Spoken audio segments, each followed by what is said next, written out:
Bonjour, c'est Marie de Russie, étudiante camerounaise en Fédération de Russie. Bienvenue dans cette nouvelle vidéo dans laquelle on va aborder les inconvénients d'immigrer ici en Russie. Surtout, n'oubliez pas, si vous avez besoin d'un accompagnement pour venir poursuivre vos études ici en Fédération de Russie, je vais laisser mon contact en description de la vidéo afin que vous puissiez venir vers moi et que je puisse vous être le plus utile possible tout au long de votre procédure et même après votre arrivée ici en Fédération de Russie. Alors, la Russie, comme tous les autres pays du monde, a ses avantages et ses inconvénients en ce qui concerne le domaine de l'immigration. Pour les avantages, j'en ai déjà parlé dans une précédente vidéo. Je vous ai donné à peu près les avantages majeurs que l'on a à immigrer ici en Russie en tant qu'étudiant. Mais il y a également des inconvénients de venir ici en Russie. C'est vrai que je n'ai jamais vraiment abordé ce sujet, mais c'est un sujet qui est réel. Il y a des difficultés que l'on rencontre lorsque l'on choisit d'immigrer en Fédération de Russie. C'est ce que je vais essayer d'expliquer un peu ici dans cette vidéo. Déjà, le premier inconvénient, et déjà l'inconvénient majeur, l'inconvénient le plus connu est celui du climat. Le climat ici en Russie, surtout pendant la période de l'hiver, est extrêmement froid. Dites-vous qu'il y a des zones même où personne ne vit en Sibérie.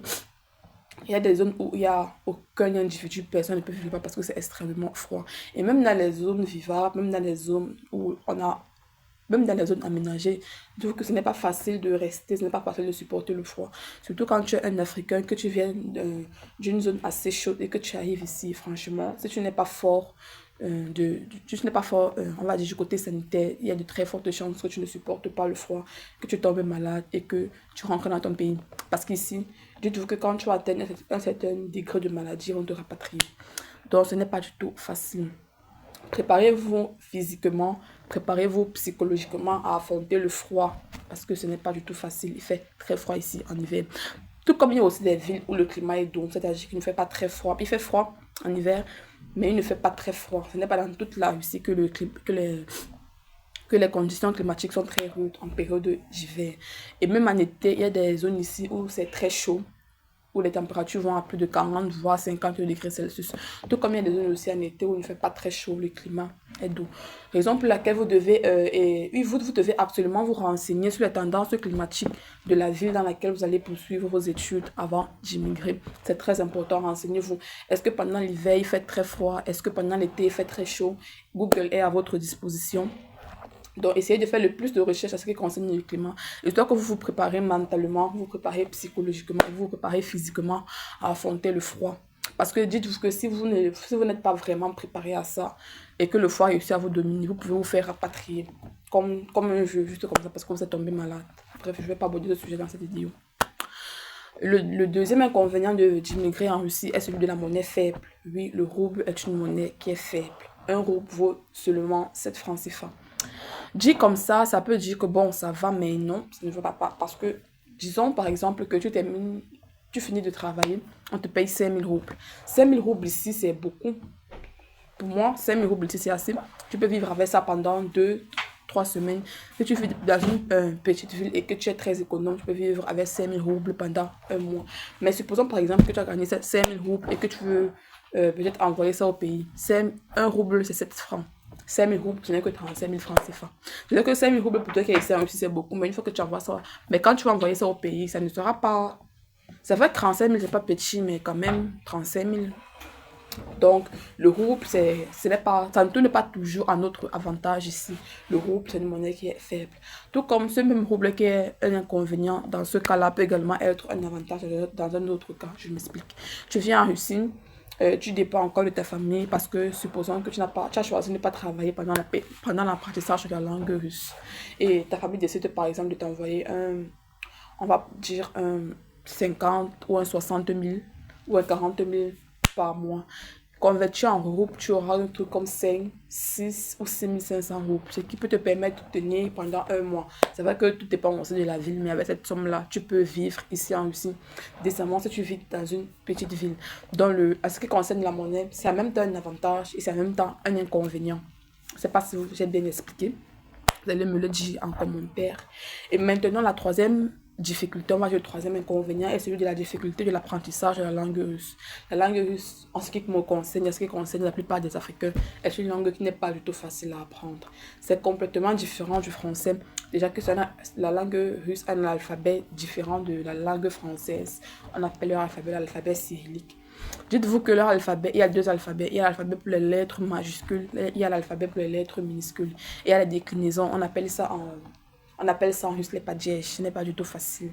Et également, même au niveau de l'apprentissage, même quand tu finis d'apprendre le russe et que tu termines ton année de langue, tu t'es bien concentré et tout, il y aura toujours une petite difficulté on aura à comprendre, à parler avec les Russes. Parce que ils parlent très vite, les Russes parlent vite. Donc pour comprendre ce qu'il dit et pouvoir causer avec lui, ce sera un peu difficile dans les débuts, mais on finit toujours par s'habituer. Et également pour retenir les mots, pour retenir le vocabulaire russe, ce n'est pas du tout facile. Comme je vous l'ai dit, le russe est une langue qui est différente, on va dire un peu différente des autres langues. Donc pour étudier ça, ça demande beaucoup de travail, ça demande beaucoup de concentration. Mais le conseil que je peux donner ici à ceux qui sont en année de langue, c'est de regarder les séries en russe, écouter de la musique en russe. Ça va beaucoup vous aider au niveau de la compréhension et au niveau de l'écoute, de votre capacité à écouter et à comprendre la langue russe. Maintenant, le quatrième inconvénient est celui de l'indisponibilité des jobs étudiants dans certaines zones en Russie. Les amis, ce n'est pas dans toute la Russie qu'il y a le travail. Il y a des zones en Russie où tu vas chercher le travail avec la torche, surtout pendant la période de l'hiver, tu ne vas pas trouver. Ce n'est pas dans toute la Russie qu'il y a les jobs étudiants. Renseignez-vous très bien à ce sujet avant de lancer votre procédure. Exemple pour laquelle, lorsque quelqu'un vient vers moi et qui me dit je veux que tu m'accompagnes et tout, je te demande est-ce que tu souhaites travailler pour que je sache à peu près dans quelle ville je vais t'envoyer. Parce que ce n'est pas dans toute la Russie qu'il y a les jobs. Par exemple, là où moi je suis, il n'y a pas de travail ici. Pour les femmes surtout. C'est vrai qu'il y a les chantiers pour les hommes et ce n'est même pas si bien payé que ça. Mais il n'y a pas beaucoup de travail là où je suis. Raison pour laquelle vous devez vous renseigner au maximum. Est-ce que dans la ville dans laquelle je vais, il y a beaucoup de travail? Est-ce que ce sera difficile pour moi de me trouver un job? Est-ce que... Renseignez-vous très bien à ce sujet avant de lancer votre procédure pour la Russie. C'est très important. Maintenant, le dernier inconvénient que je vais aborder est celui de la difficulté à trouver le travail ici après les études. Oui. Parce que les Russes, ils ont une politique qui favorise beaucoup plus les Russes à trouver le travail. Je m'explique.